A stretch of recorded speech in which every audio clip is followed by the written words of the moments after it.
Hi, everyone. You don't want to miss this episode. We're going to talk about Bitcoin hitting 100,000. Wow. What does that mean for you? What does it mean for the future of Bitcoin? Is it too late? Is it time? Let's get into it. Hi, everyone. Welcome to Control and Compound. I'm Darren Mitchell. Joining me as always, Christina Wyatt. Christina, how you doing today? Hey, Darren, I am doing great. Lots of buzz on Bitcoin out there. And as soon as this happens, I always have questions. So I know, we didn't do a podcast on Bitcoin too long ago, but this is huge. Like Bitcoin is over $100,000. So I've got questions, obviously, and I need some answers. But before we jump in, I want to remind everybody, if you're listening on your favorite podcast platform, please make sure that you subscribe and leave that 5-star review. And if you're listening or watching on YouTube, please like, subscribe, and hit that bell button so you always know when new content is coming out. And don't forget to follow us on social media at Control and Compound on Instagram and TikTok. All right. Okay, Christina, this is just huge. I think Bitcoin hitting 100,000 for the Bitcoiners. You know, it's been like a dream. They've been watching it, and I really think it can be transformational. And I think all eyes are on Bitcoin. The Bitcoin searches are incredible. The Bitcoin headlines, mainstream media is all reporting on this. It's a real big impact. Yeah, I'm hearing all about it, but like, what is the significance of this 100,000? We hear everybody saying it. Bitcoin's at 100,000. What is that? What's the significance there? Yeah, it's just a number, really. It bounced down below 100,000 after it hit, but okay, we all remember Roger Bannister. What was Roger Bannister famous for? He broke the 4-minute mile, the first man to break the 4-minute mile. That was impossible. Christina, do you know who the second person was to break the 4-minute mile? I don't think so. I don't think I know the answer to that question. No, and someone broke the 4-minute mile literally like 46 days after he did it, and the next year there was a race where 3 people in one race beat the 4-minute mile. You know, hundreds or thousands of people have beat the 4-minute mile now. It's not a big deal. Once it happened once, then all of a sudden it was like, yeah, 4-minute mile, okay. And I think that's kind of the psychological part of the $100,000 number for Bitcoin is people are like, oh, okay, 100,000, well, 110, 120, 150 or 95. Like there's no, it was a barrier there. It kept bouncing up to the barrier, bouncing up to the barrier. So once it crosses the barrier, I think psychologically it'll be huge. And it's part of just the asset is so huge now. Like a $2 trillion asset now that there's all kinds of other ramifications come with that as you grow in size. It's good for Bitcoin in the long term. So we're going to get into a bunch of the stuff, how we got here, what we think's going on in the future. And when we say think, we're guessing. We are not Bitcoin experts. We're not giving you advice. We're not telling you to buy Bitcoin. We're just think this is fun, and listeners keep asking for stuff. What's going on in this? So we're just sharing what we know. We don't profess to be Bitcoin experts, but the incredible surge in the past few months. So why is it happening? We got these nation states playing a role. How it could impact you as an investor is huge if you are in the Bitcoin or want to get in the Bitcoin world. And, just stick around. Let's go through some of these questions, Christina, and really dig into how we got here and where we're going. Yeah, absolutely. I'm definitely no Bitcoin expert. That is why I'm asking these questions. And thankfully, you've got all these, you've got the answers to share. So I love chatting about it, but I want to kind of go back just a bit back and break down the key factors that are driving this surge. So why did this all happen? It's the buzz. We've talked about Bitcoin over the last year or so, but this is all I'm seeing the last couple of weeks. So like, can you break down the key factors of why this is happening, why it's becoming such a popular topic? Yeah, so it's a combination of factors: rising inflation, global economic uncertainty, growing distrust of fiat currency. So what do we mean by that? So the whole cool thing about Bitcoin is there's only ever going to be 21 million Bitcoin, and we're getting close to 20 million now, and there's no more. What about fiat currencies? Fiat currencies is just any Canadian currency, US currency. Well, what happens? Well, we know they just keep printing money, right? They just keep printing money.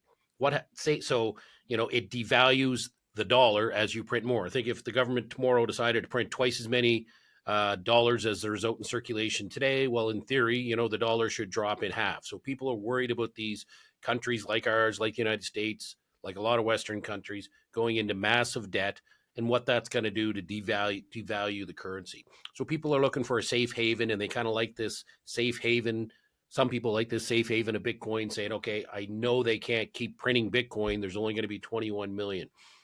And then we've got institutional adoption, which was really huge. And the big story, there's hedge funds buying it. There's corporations buying it. I mean, MicroStrategy, obviously the leader in that, but other companies.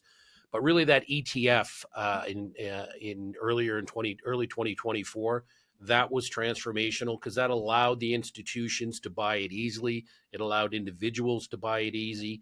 So it's that U.S. SEC approving the ETF was huge. So we've got a fixed supply, and we've got increasing demand. And when you've got a fixed supply and increasing demand, that's when the price goes up a lot. Great insights, Darren. I love that. Now, I've heard a lot about nation states considering Bitcoin. So that kind of sounds fascinating to me. Can we talk about which countries are leading this trend? Sure. So nation states just basically means federal governments of certain countries buying Bitcoin to back their currency or be on their balance sheet, right? So, a lot of countries like the US, Canada, especially US, massive amounts of gold. And it used to be a gold backed dollar. And then 71, they got rid of that and just started printing them. But they still have these massive reserves of gold. And that kind of keeps the value of the dollar in somewhat in check, even though it's, you look over 100 years, it's devalued like 99%. But Fed or like a reserve to back the currency.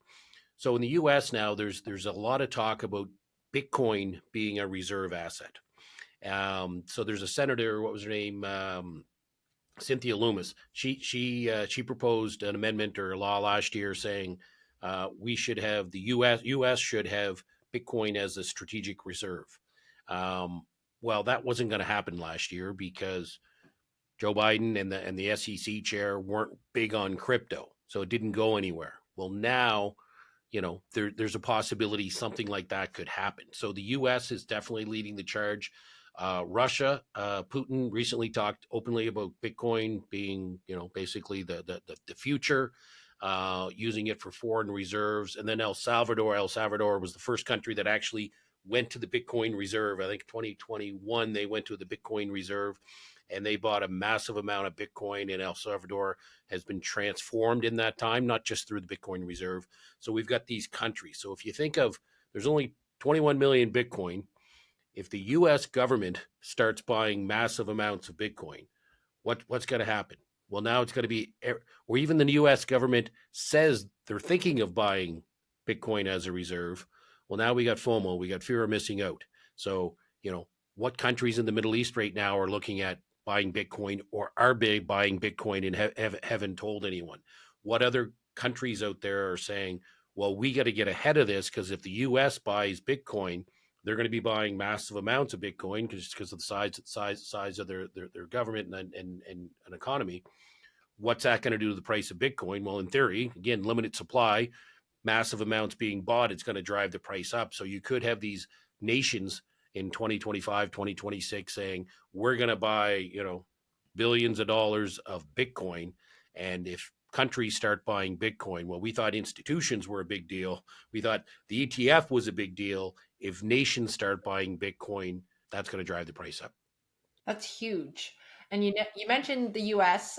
Quite a bit being a driving factor, and we've saw this surge kind of happen since the elections took place and whatnot as well, because we've heard that Trump's recent nominees are supportive of crypto, right? So they're definitely not they're coming on board with it. So how do you think this is going to shape Bitcoin's future in the U.S.?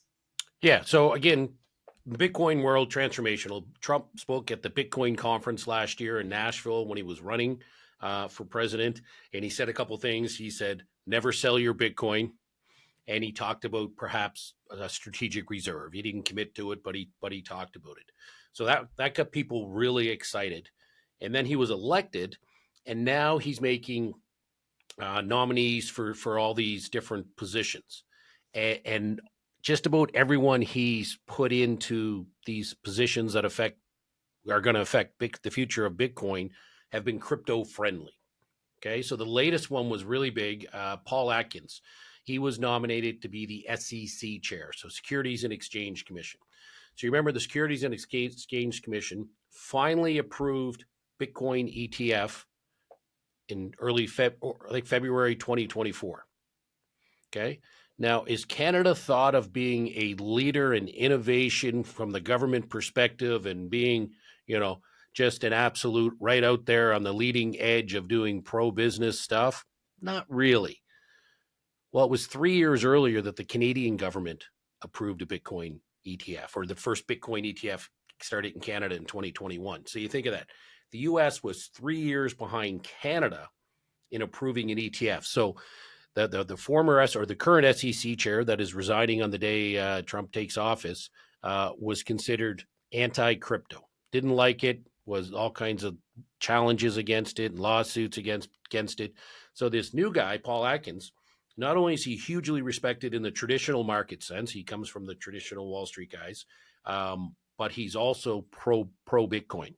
So if the US can do pro Bitcoin strategies, like all of a sudden Trump talked about bringing the mining back into the US. Well, again, bringing the mining, bringing all the innovation, because if you think of blockchain and crypto in general, what's going to transform over the next 10 years is 5 years, 2 years is going to be amazing. And if the US becomes leaders in that with pro crypto policies, then that's going to make the U.S. just absolutely skyrocket. So all these positions, again, they're nominees. They're not approved yet, but they've been pro Bitcoin. So that's why if U.S. could be a leader in Bitcoin, the world will follow. Yeah. And you're okay. So we've kind of narrowed down and talked a lot about the US side. But if we zoom out a bit and kind of look at it big picture, and you mentioned Canada a bit in where we are, but why is it becoming so attractive to nation states? Why are countries looking at this? And I would like to know too, like, have you heard, like, is Canada looking at this at all? Pierre Poilievre talked about it a couple of years ago, just before Bitcoin dropped and people made fun of him. So I think he's been pretty quiet on it Okay. since then. His timing wasn't great. We'll see, if he gets elected the next election, if we ever have another election. We'll see how he comes out. Obviously, I'm hopeful that that will be pro Bitcoin in Canada as well, because we're going to talk about that in a minute. The amazing opportunities Canada has. But if you think of nation states, you think of like Putin came out the other day and said, why, like, the whole world trades on the US dollar, right? Everything's priced in the US dollar, commodities, oil, everything's priced in the US dollar. And you've got some of these countries that don't really like the United States as that much. And they don't like using the US dollar. So they've kind of, the BRIC countries have kind of looked at other currencies as they price stuff. But Bitcoin is the ultimate neutral currency because it's decentralized, which means no one government controls it. The US government controls the US dollar, and that's what the world trades on. No one controls Bitcoin. So you think of these countries that A, don't want to be reliant on the US dollar, or B, they don't like the US. Well, this decentralized currency, Bitcoin, or store of asset, Bitcoin, is popular to them. And the idea is if Bitcoin is going to go up, like some people think, these nation states buying massive amounts of Bitcoin, it's going to, you know, basically hopefully eliminate some of those massive debt problems that a lot of countries have out there. If Bitcoin continues to go up that 40-50% that it's historically done, and I'm not saying it will again, but that's a potential opportunity to really, for the first time, think about some of these massive debts actually getting paid off or actually not growing anyway. So huge. Okay, but it's not all sunshine and rainbows. When it comes to Bitcoin, it's been a wild ride, to say the least. And we do talk about a lot of the positives when we chat about Bitcoin, Darren, but I think that we should bring it back to some of the risks associated with this Bitcoin surge as well. Like, we just saw a massive increase. What are the risks that can come with this? Yeah, huge risk with Bitcoin. Like it's certainly not an asset you should be putting all your money. But some of the huge risks are going to be governments, right? Government regulation. That's probably the biggest fear of Bitcoin is government regulation coming in, clamping it down, doing something to make it unattractive. Now, again, that risk is kind of kind of hopefully gone away. Again, the world follows the U.S., gone away in the U.S., but who knows in 4 years who's going to be president and what their view of Bitcoin is. So there's always that regulatory fear. And then the other one is power consumption. Bitcoin takes an immense amount of power. When you mine Bitcoin, you got massive computers, rows and rows and acres of mining computers taking up massive amounts of energy. So some people don't like that, all the energy used for Bitcoin. So that could be a challenge going in the future. But here's the exciting part. What happens whenever there's a crisis? There's an opportunity. And Bitcoin opportunity for energy reserves that are trapped is just absolutely incredible. Let's talk about a little place called Alberta. Alberta has massive amounts of energy, but what's the Alberta's challenge? Getting that energy to market. You know, they don't have a port. They got a pipeline here and a pipeline there. They don't have enough pipelines. They don't have shipping.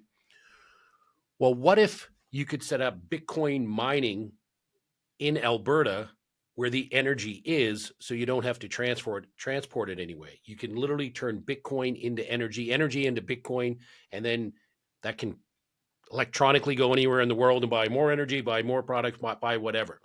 So they're actually doing this in Alberta now. So they got some of these natural gas plants that the flare emissions that just burn off. Well, they're going, well, instead of burning that off, what if we could repurpose that and do Bitcoin mining? So that could be literally transformational for Canada. Alberta could be a leader in Bitcoin mining. They got all. Danielle Smith was she was down in the States recently, and I got to look. It was 200 trillion cubic feet, she said, of natural gas Alberta has. And Kevin O'Leary came right out and said, I'll be giving her a call like a lot of institutional investors, because if you look at two of the biggest drains of energy right now are going to be Bitcoin and AI data centers. AI takes a massive amount of energy, right? Google came out the other day, a couple months ago now, and said, we're not going to hit our green targets because the data centers are using so much energy. We're up 48% in the past 2 years. So now you could have energy in Alberta doing mining, Bitcoin mining, doing AI centers, and the energy doesn't need to be transported anywhere else. That could be transformational. And it's not just theory. They're doing it today. So there was a really cool acquisition recently in Alberta. It was AgriForce. AgriForce, they're an agriculture business, but they do agriculture indoors. So they bought a Bitcoin mining facility in a little town of Alberta that uses the excess energy from natural gas to do Bitcoin mining. But what else happens with Bitcoin mining? You give off a lot of heat. So now they're looking at putting this agriculture and Bitcoin mining together. They both need a lot of energy, but the byproduct of Bitcoin mining is heat, which could heat the indoor agriculture. So this was such a synergy acquisition where you're going to bring in agriculture and Bitcoin mining. Are we going to have Bitcoin in the future? I really think a lot of it, and a lot of uses.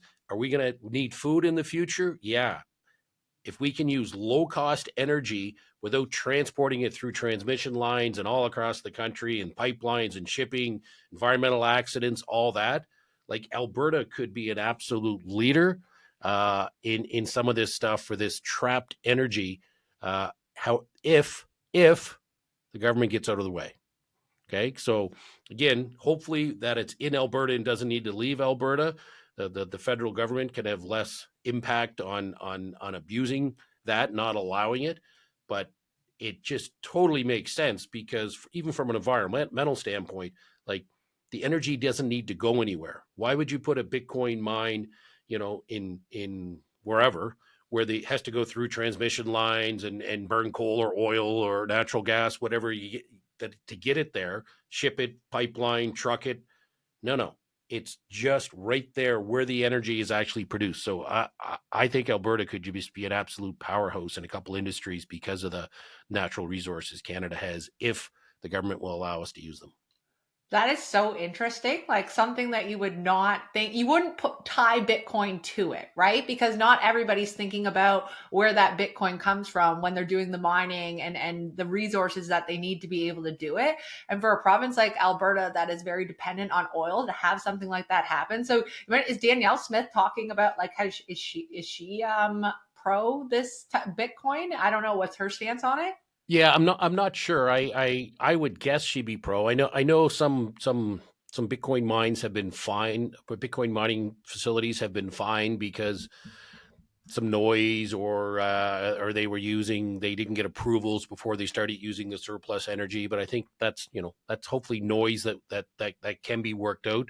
But she's pro business, pro energy. I can't Yeah. imagine why she wouldn't be pro Bitcoin. Yeah. So cool. I know. And Darren, for our listeners, Darren gives me like some questions that I'm supposed to ask. And then I get into it and I'm like, but what about this? And I just thank you, Darren, for taking all of my questions. I appreciate that.